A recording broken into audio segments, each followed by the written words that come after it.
ప్రతినిధి న్యూస్ కి స్వాగతం. ఖమ్మం జిల్లా సత్తుపల్లిలోని క్యాంపు కార్యాలయంలో గృహజ్యోతి పథకాన్ని ఎమ్మెల్యే మట్టా రాఘవయ్య ప్రారంభించి లబ్ధిదారులకు జీరో బిల్లును పంపిణీ చేశారు. ఈ సందర్భంగా ఆమె మాట్లాడుతూ విద్యుత్ శాఖ అధికారులు విధులను సక్రమంగా నిర్వహించాలని కోరారు. గ్రామాల్లో విద్యుత్ సరఫరాలో అంతరాయం లేకుండా చర్యలు చేపట్టాలని ఆదేశించారు. నియోజకవర్గంలో సుమారు 62% మంది విద్యుత్ వినియోగదారులు గృహజ్యోతి పథకంలో లబ్ధి పొందుతున్నట్లుగా పేర్కొన్నారు. 6 గ్యారంటీ హామీలలో భాగంగా గృహజ్యోతి పథకాన్ని ప్రభుత్వం ప్రతిష్టాత్మకంగా అమలు చేస్తున్నట్లుగా వివరించారు. నెహ్రూ గారు ప్రధానమంత్రి ఉన్నప్పుడు ప్రతి గ్రామానికి కూడా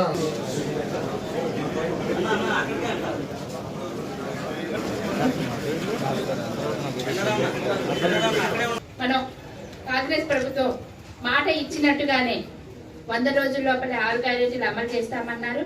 అదేవిధంగా 48 గంటల్లోనే 2 గ్యారెంటీలు అమలు చేసి చూపించారు.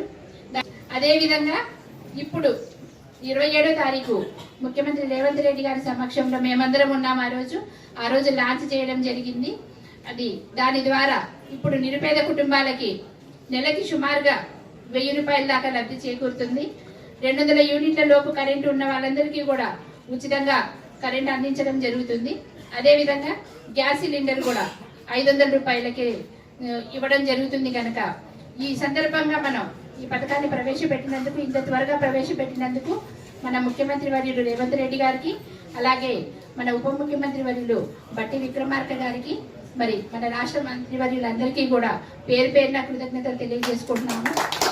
సత్తుపల్లి నియోజకవర్గానికి వస్తే మన సత్తుపల్లిలో సుమారు 12,000 మందికి, అలాగే వేంసూరు మండలంలో 7,800 మందికి, పెనుమల్లిలో 9,487 మంది, తల్లాడలో 10,000 మందికి, కల్లూరులో 11,684 మంది, టోటల్ గా 51,279 కుటుంబాలకి ఉచిత కరెంటు ఈ నెల నుంచి అందబోతుంది.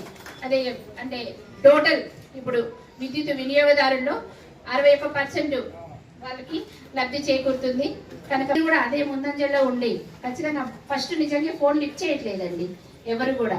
మీరందరూ కూడా మీ నెంబర్ అక్కడ డిస్ప్లే చేయండి.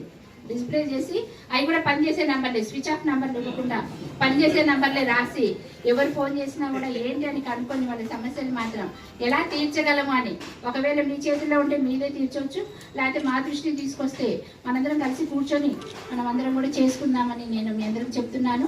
ఖచ్చితంగా మా నిధుల నుంచి ఇస్తాము మీకు తక్కువైతే. కాకపోతే మీరు అది కూడా యాక్చువల్ రేట్ వేయండి సార్. బయట 10,000 అవుతుంది అనుకున్నది మనం 20,000 చెప్తున్నామని తెలిసింది. కనుక అట్లా కాకుండా యాక్చువల్గా సబ్సిడీ రేట్లలోనే ఇస్తే మనము మన ఫండ్స్ను కూడా పొదుపుగా వినియోగించుకుంటే మిగతా ప్రోగ్రామ్స్ కూడా మిగిలిన ఫండ్స్ను వినియోగించుకోవచ్చు అని మీకు చెప్తున్నాను. తర్వాత